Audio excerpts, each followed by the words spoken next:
So my guest today has been part of the Control Your Narrative. He's been with the NWA. He's making so many towns lately in the last few years, alongside his lovely wife Angelina Love, is one half of Psycho Love.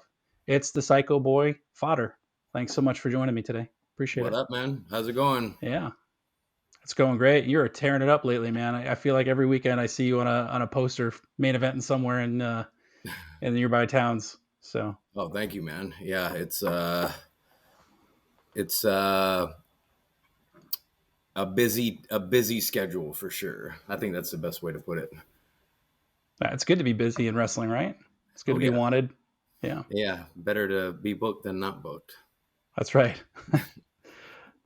So you've been stacking up some quality matches with some big performers, right? So I know I saw you wrestle Tommy Dreamer in summer of last year. You've also wrestled Bubba Dudley, Rhino, Chris Masters. The list goes on. It's Sure. uh, you know, first off, what's it like wrestling these top quality legends or veterans, and what do you gain from each of those experiences? What do you learn from those folks?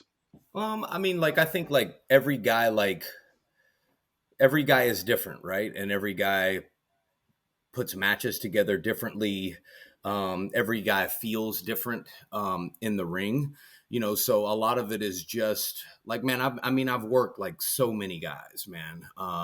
And I think just throughout working like a lot of guys, you just start to become a lot more comfortable, like working like that level of talent.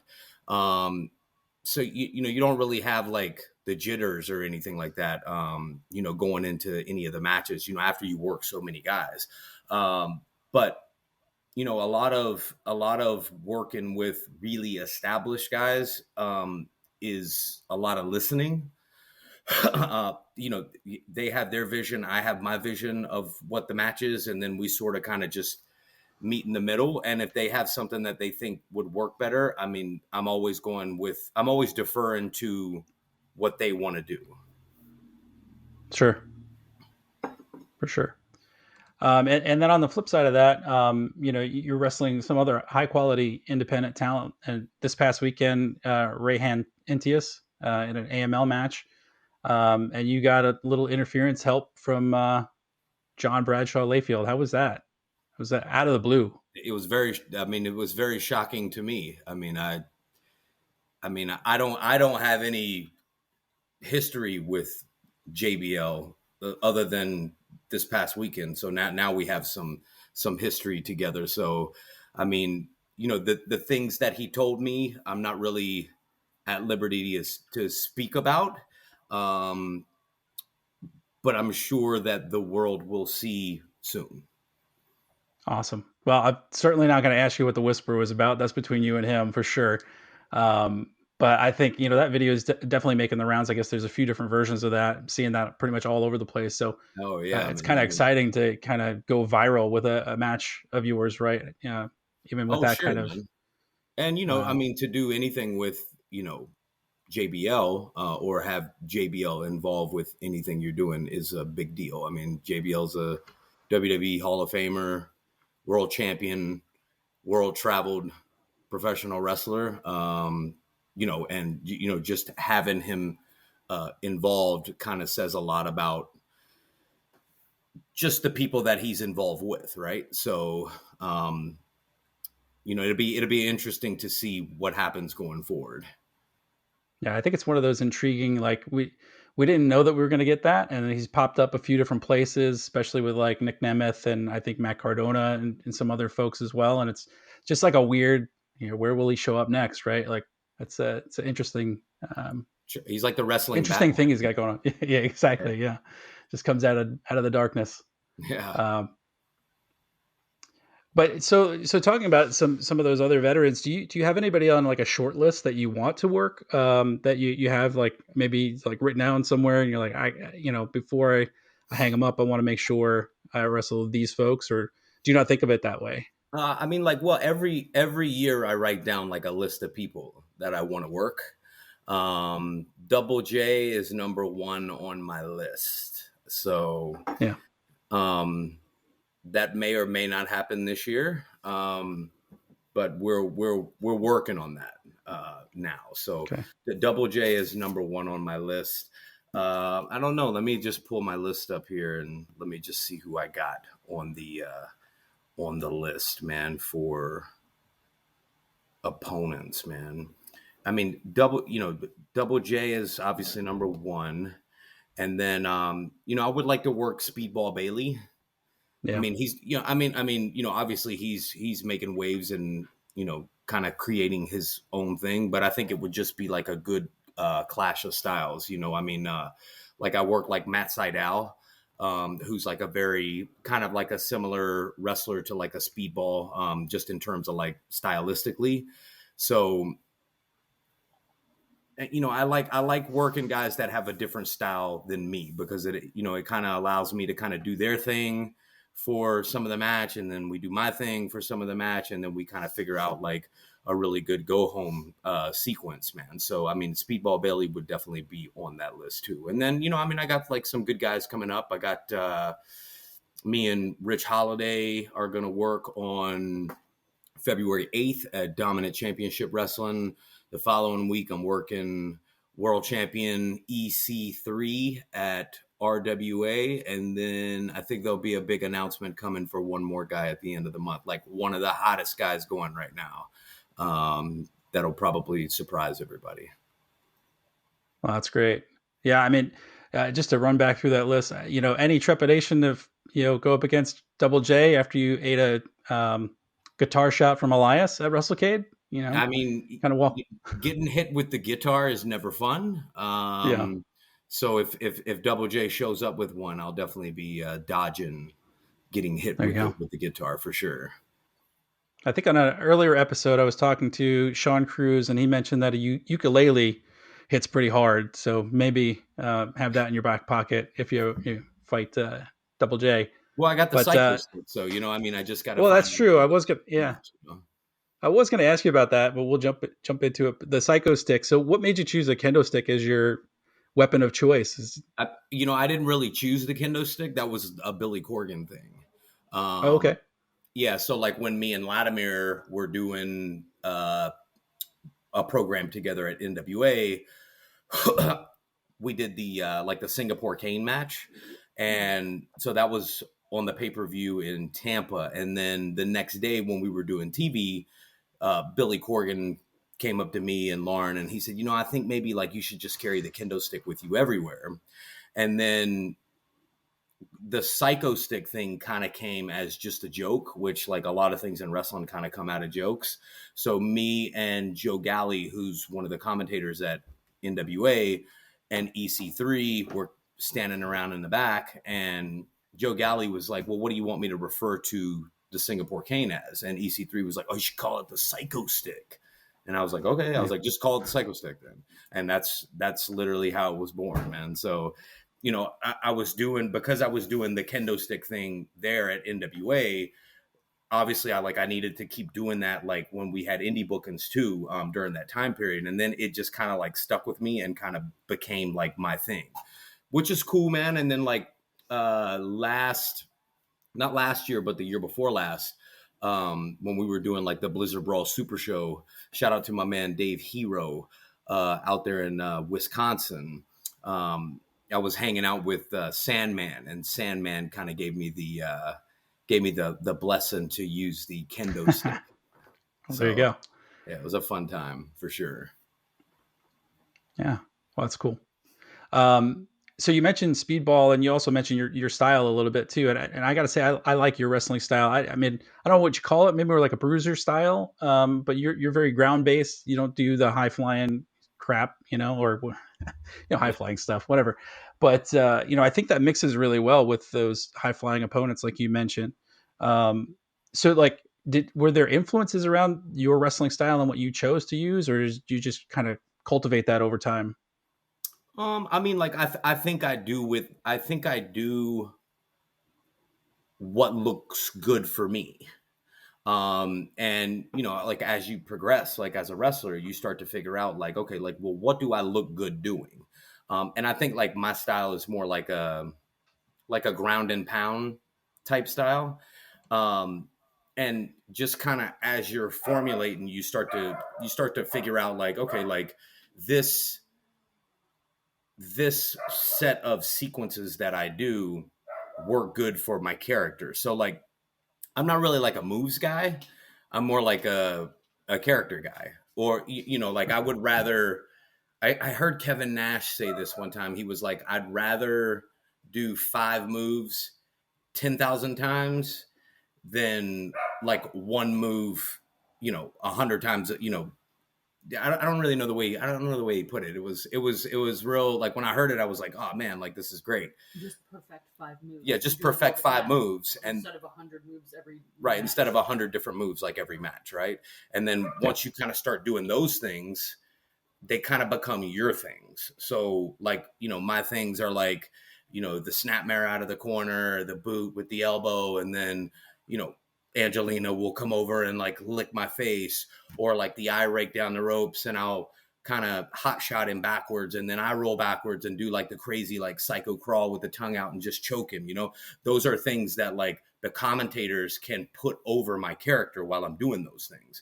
And like my guys are like, they're not bumping. I mean, like I'm not killing them like doing 1,000 moves either. So I'm taking care of them, but I'm also elevating my character, which is what I want.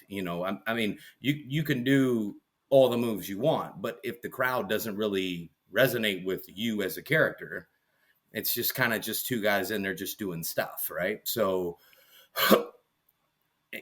I think as I would go and I would do things in a match, I work with Dr. Tom a lot at NWA. He agented a lot of my matches, and I learned a lot of things from Dr. Tom just about like taking your time and developing developing things to do like with your character. So like, most TV matches are like 6 minutes.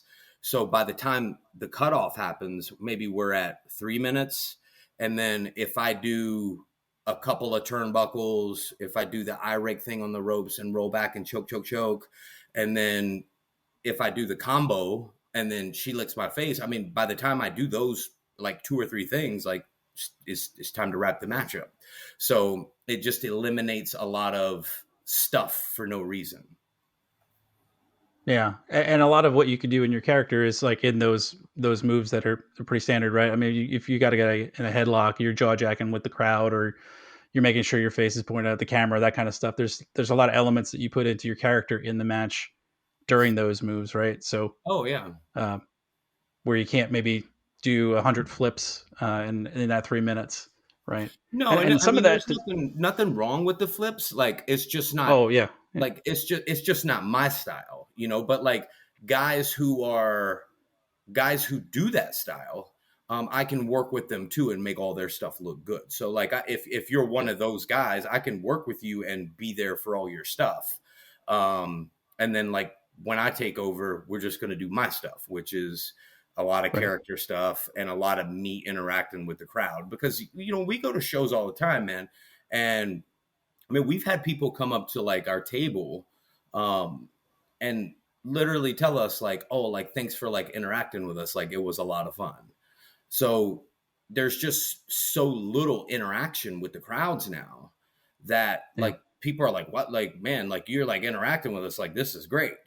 So that's what they come there for. Yeah, and I guess it's another thing. You like to do a lap around the ring usually, and get in some faces, or at least point around and make the crowd know that they're supposed to be booing you like you're supposed to, right? Oh, sure. Yeah. Um, like what's the first thing you want the crowd to react to when you come through the curtain? Like what do they think of Fodder immediately, or that's the idea of what you want them to see Well, and like think? I think that just depends on like if you're like a regular at that place, right? So Yeah, me, when I first walk through the curtain, if I get a lot of boos, I'm like, oh man, here we go. Like, this is great. Perfect. It's exactly what I'm looking for, because sometimes people want to cheer you because they're like, oh, like this guy's like, I've seen this guy like wrestling on TV, or I've seen his wife wrestling on TV. And you kind of start to build like that. I don't even know what you call like that anti-hero type vibe, like Yeah. with the crowd, where sometimes they want to cheer you, but we can very easily like turn them against us, man. Because people that want to cheer you, if you just walk right up to them and just tell them to shut up, right away they're just like, ah, man, like this guy like won't let me cheer him. Yeah. Very cool. And so let me ask you, with Psycho Love, how do you approach a match when you know you're going to have Angelina in your corner and when you don't? Like, so you do some bookings without Angelina and then you do Mhm. some with. So how do you frame a match differently? Obviously, the stuff she brings to the table outside of the ring and the interferences and the Sure. distractions and stuff play a big part in that. But so how do you kind of split that up? Man, I think most of the time I'm just thinking about like what my cutoff is going to be.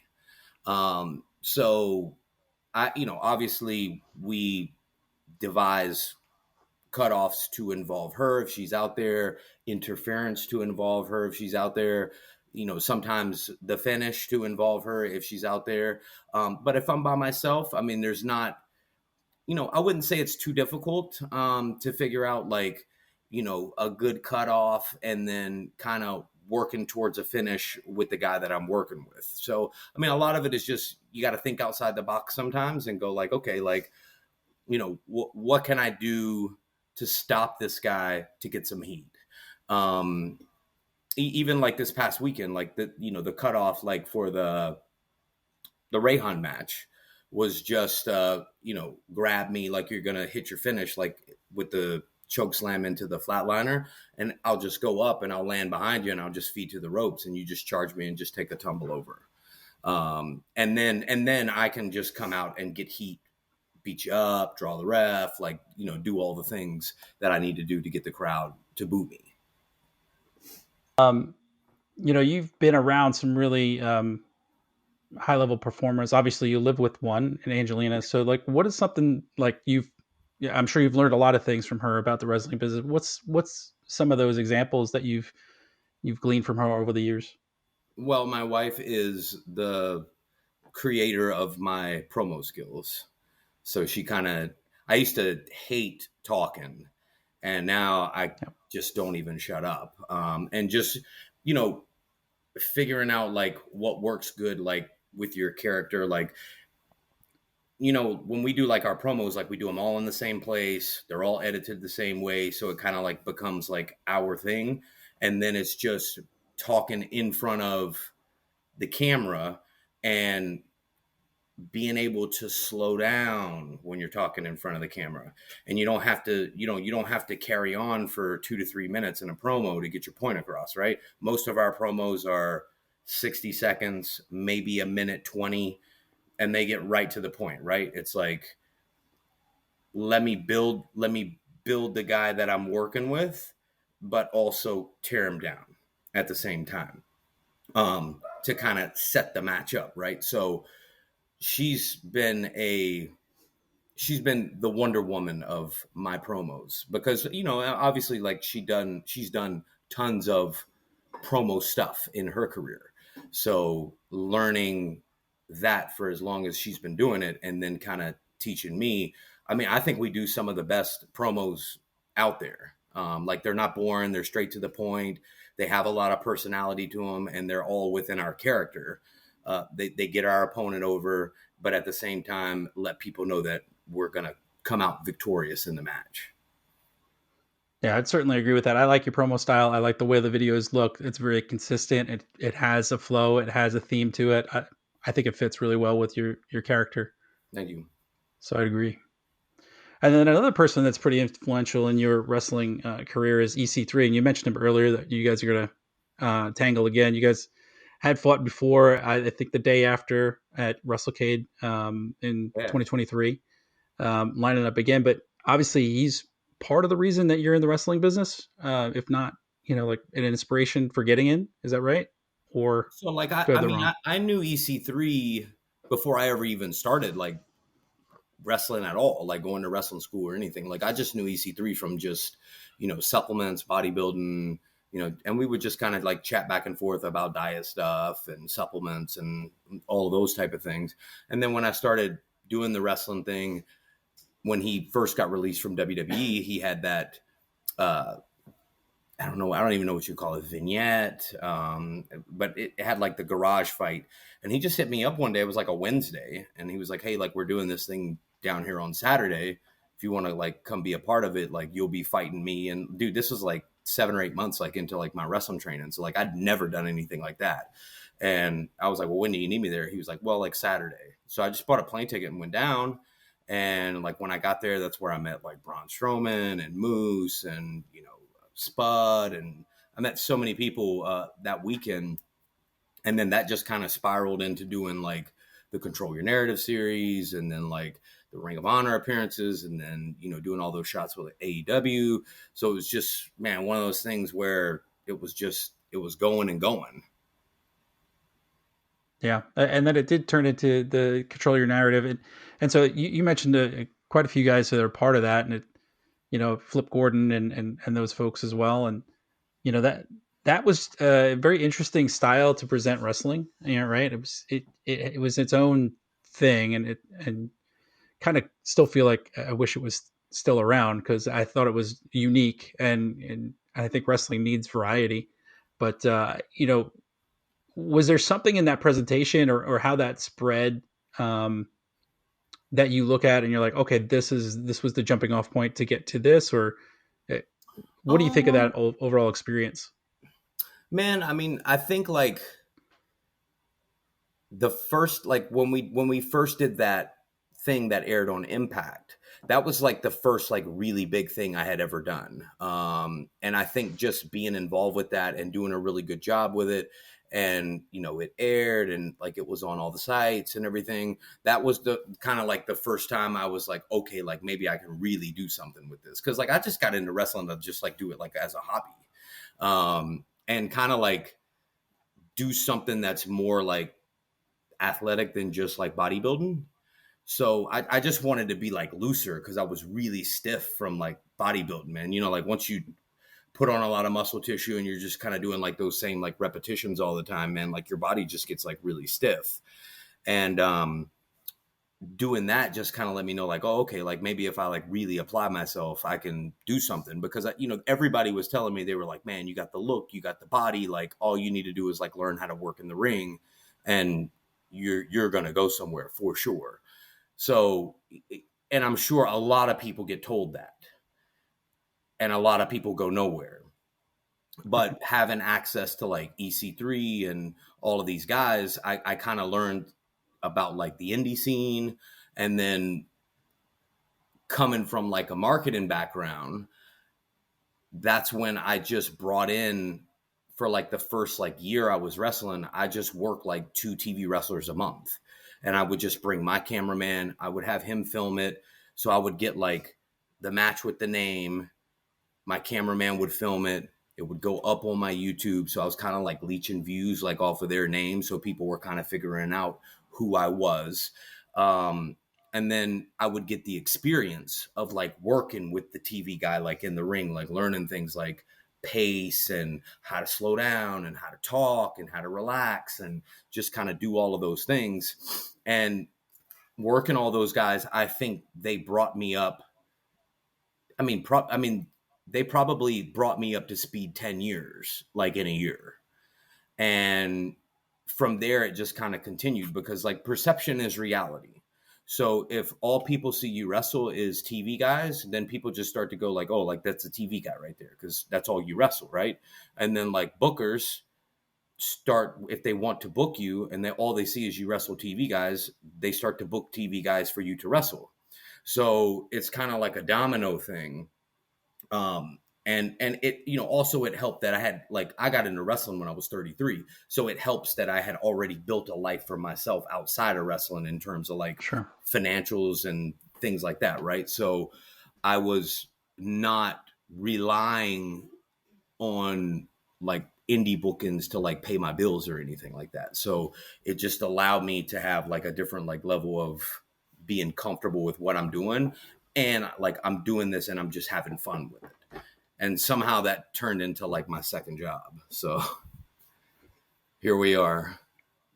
Well, successful one at that, right? I mean, that build story of just you know kind of cultivating your own persona and your presence within the, the business. I mean, that's great, right? Like, how many people think about it on that level? Um, you know, Oh, sure. And I mean, it's just like, man, I'm just one of those people, man. Like I can't do anything at 60%. Like I got to do everything at 100%. So if I start something and I see that there's something there and I can really progress with it and, you know, make a name for myself doing what I'm doing, I can't just do it at like, oh, like, well, I'm just going to do it at 70% today. For me, it's like working yeah, out, and like, I have my schedule for working out. I work out 5 days a week. I do cardio 6 days a week. I eat 6 meals a day. I do my diet thing and all that. Like, I just been doing that for so long. I just can't deviate from it anymore. It's just part of my life. And that's kind of like what the wrestling things kind of become, it's like, it's become part of my life. Like I met my wife in the wrestling business, like at TV. We started doing the thing together. So like the wrestling has really just kind of become my life. yeah, and you can certainly tell, like, your dedication to it through, like, even just your YouTube channel, right? Like, all of your matches and all of your interviews and all that kind of stuff is right there. So, like, it's not hard for somebody to become a Fodder fan just going through all of the history of matches, right? Like, they find one and they just keep scrolling through. I mean, I've watched a bunch of your matches through that, Thank you. and really good watch for like, not only watching you grow over those years, but also just the quality of talent you're wrestling against, the quality of matches that you're having. um and I gotta say, some of these places don't broadcast, don't put up their recording, but it doesn't go anywhere for some reason. Some of these smaller independents don't post Yeah. on there. So like, your channel is probably one of the ways I can keep tabs on. Hey, oh, let me see what the new fodder match is, and like that Oh, kind of thing. sure. So And that's the thing where it's like, a lot of times like places that are not filming, or even if they do have filming, like I have like a certain level of quality that my stuff has to be. So like I mean, I just can't, like I can't put up anything that's like shot with a cell phone from the crowd. It just, I mean, to me, like I understand some people have to do it because they don't have the resources. Um, but being that I do have the resources, it's like, man, you got to have a certain level of quality. So like, and like I come from a marketing background. So because I'm from a marketing background, I understand how important like the visual appearance is. So when people come to like my YouTube channel and they go like, man, like everything looks good, right? Like everything is intact, like all the match graphics and the interview graphics, and it all looks cohesive, like when you look at it. And then you start looking at like the quality of the opponents, and then you're looking at like the film. I mean, it's just as good as any TV film. yeah, So like, we have the hard cam, we have 1 to 2 Roman cams, depending on, if we're able to get a third cameraman there. But my cameraman, Daniel Coleman, he's been a very instrumental part of my success because he comes with me to every wrestling event that I ask him to come to. He films, we edit the matches together. If the place doesn't have commentary, there's a team, Brandon and Gerard. They're out of Georgia. I send them the matches once we have them edited, and then they put the commentary on it. So it's just, you got to have a high level of quality, because if you don't, how will you stand out?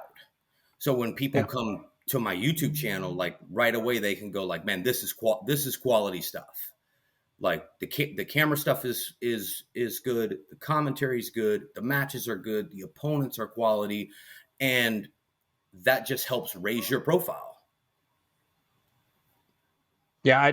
I mean, I don't even I didn't even know half of that. So like, just going under the hood like that. I mean, with your own camera crew, your own announcers. I mean, that's incredible amount of effort to make sure that you're putting out the version of you that you want people to see. So that's Yeah, incredible. yeah, and you gotta have like, to me, man, like you gotta have that kind of like determination, Yeah, because like listen, I'm sure that there are some better, more athletic wrestlers than me, but they just don't hustle like I do. You know what I mean? So it's yeah, like, you got to invest in yourself. I'm not promoting any posters with me on it that look like they've been done on Microsoft Paint. It just ain't happening. Like Yeah. I will just tell the booker, like, bro, like if you can't get a better poster than this, like I'm gonna get my own match graphic done. And I'll put my own match graphic out to promote the show that you have me booked on. But I mean, no offense, but like I'm not using this garbage looking flyer. Because it's Yeah. just like, I'm not saying it's beneath me, but it is beneath me because like my quality level is here. And if your quality level is here, then I will just substitute. Yeah. Understood. And it's just Makes like perfect sense. nothing personal, but like I gotta have my stuff look a certain way. And I've had many conversations with like promoters where like I told them like, hey man, like I can come work your show, but you have to let my cameraman film my matches. And they just be like, all right, cool, man. But at least they know like when I come work the show and my cameraman films it and I get my commentary team to put the commentary on it and I put it on my YouTube, it's gonna be seen. And then your place Yeah. is going to be seen in a good light, even if it's the only thing people see from your place. That's right. That's a good promotion tool for sure. All right. A couple more questions. So you've been doing a lot, or I guess a lot of repeat business with AML Wrestling in Winston-Salem. And you actually had a storyline, with them where you were on the verge of getting suspended indefinitely. You won your match to get your contract back. I got to say, in the independents, we don't really typically see extended storylines for whatever reason, whether it's like that talent's just not going to come back repetitively to kind of foster a story, or Sure. they just don't put the effort in and it's just matches. But with AML, they certainly gave you that opportunity. What was it like to do that on that level and have a story behind you for your appearances there? I mean, it's great. It's great to work for a place that's got stories. Like that's how you get people to buy tickets again. I Yeah. mean, some people will buy tickets to just go to the wrestling show with just matches booked. But I think stories is how you captivate people. So with Brian Hawks, like that story actually starts even further back from him reversing the decision on the EC3 NWA title match, right? So like that happens there. Then I'm not at the War Games show in January. I come back in February. I beat up Brian Hawks with the stick. I get suspended for 2 months. I come back. I bring John Schuyler in as my mystery partner. We go over on the Outrunners. I win the contract. And then he tries to bring in these ECW legends to take me out, the Two Cold Scorpio and Rhino. And, I worked Tommy Dreamer at Yeah. XWW. So that kind of played into it even indirectly. And then kind of like the final boss, which was Bubba Dudley, with Brian Hawks as the special guest referee. And then we did all the Devon spots with Brian in the match. And I mean, the place was just unglued. I mean, like my cameraman told me, he said, man, I've never heard a crowd that loud unless it was at WWE. Yeah. And granted, like Bubba's a WWE guy, right? But I mean, he knows how to work every ounce of energy out of the people. And that was a great, finish the business kind of match. And that was building for like a long time to get to that match. But when the fans got that payoff, I mean, the place was totally unglued, man. So, and that was a great match for me, because I got to work Bubba and, I'm working all these like ECW guys.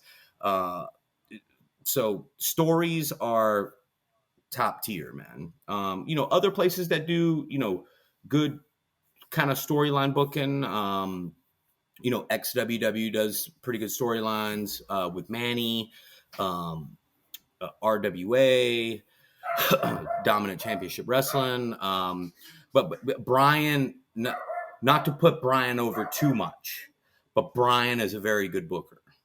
Brian is a very good wrestling booker for sure.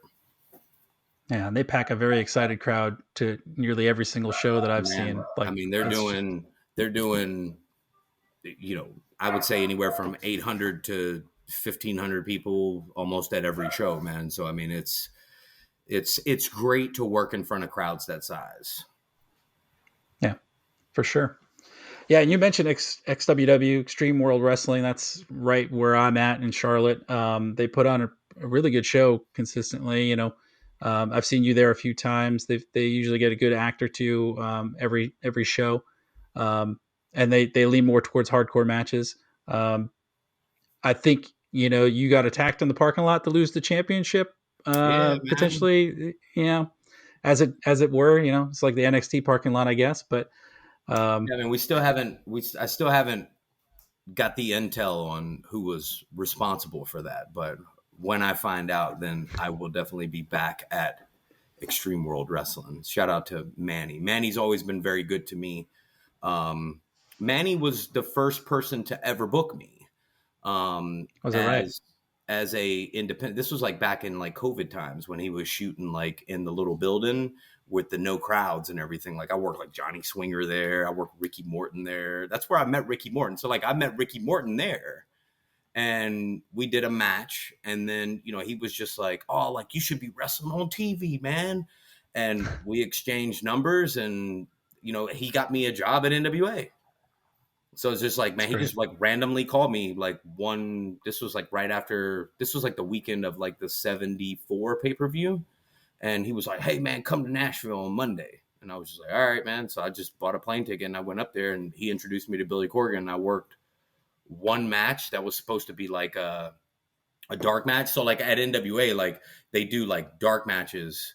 And when they do the dark matches, they're just testing all the equipment to make sure Sure. everything works right. Right. And like I did a match with Joe Casio. He's from New York, very good wrestler. We worked and then they ended up using that match for TV. And like when we got done working, I mean, they basically hired me on the spot right after that. So it It's was, great. and I mean, that's all Ricky Morton. So shout out to him. And Ricky Morton's one of my favorite people in the world, bro. Yeah. Yeah, you see them all over the place in the South for Oh, sure. yeah, man. Ricky's everywhere. If you haven't gone to a show in the South and seen Ricky Morton, you really haven't gone to a show in the South. That's right. That's There for you go. sure. Um, so I guess I'll end on what does 2025 look like? You said you've got a couple matches coming up, one with EC3. Anything on the horizon we should look out for? You might see me and Bubba Dudley too at some point this year. Um, maybe me and Angelina will work him in a handicap match and beat him up real bad. Um, if he's willing to accept handicap match terms. But yeah, I mean, dude, a lot of stuff in the works, man, for this year. So, we getting things started off hot uh, this past weekend. And I mean, February is going to be super hot. March is going to be super hot. Um, you're probably going to see maybe me and James Ellsworth do something in March, maybe. So we got a lot of things in the works for sure. Very good. Looking forward to a very busy Fodder 2025. It looks like. Oh yeah, man, got to stay busy, man. So, and I'm sure that we will pop up at another television company this year. I don't know when that will be, but I'm almost positive that we will be showing up. That's great. That's great. And so I do want to thank you for being on. I really appreciate you taking the time and on all that out here. And I can cut this next part, but I just want to say Hmm?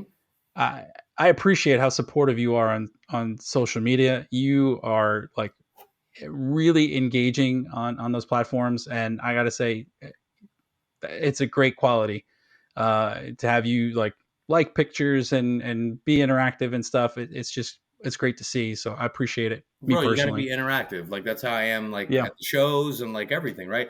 I firmly believe this. I'm a big believer in if people support you, you should support them back, right? And obviously, like at some point, you get to a point, right? Like if you're like a John Cena, like you can't reach back to every person that's like hitting you up, Yep. right? But you meet a lot of people and you see a lot of people at the shows, and there's a lot of people that like come to TVs, you know, where you see them and they're just like, you know, dude, like there's been times, I kid you not, man, where like we were like after like one of the NWA pay-per-views, we went back to the hotel, dropped our stuff off, we went out to eat, and we got back at like 1 a.m. And like there were like people like in the lobby, like with the NWA programs, like wanting like us to sign them. It's like you can blow those people off, but people like that, like you should at least recognize that like people want to like get your signature, like they want to say hello, they want to take a picture with you, right? So all those people, you should support them. You know, I mean, like I'm not gonna like at 1 o'clock in the morning, I'm probably not gonna stand down there and have a 10-minute conversation with you. But if you want the Sure. joint signed and you want to take a picture real quick, all right, like we can do that, and then I'm gonna go up and go to sleep. And I think it's just cool. It's just cool to support people that support you, because those people don't have to support you, right? And you're really nothing. You're really a nobody, like without people supporting you. I totally get it. Well, again, I want to say thank you so much, man. I appreciate you being on, and this is a great conversation. Yeah. Um, and good luck and all the best. Maybe we'll do it again, man, after we get That's like right. another 6 or Yeah. 7 months in the can, man. Sounds good. All right, man. Hey, thanks for having me, bro.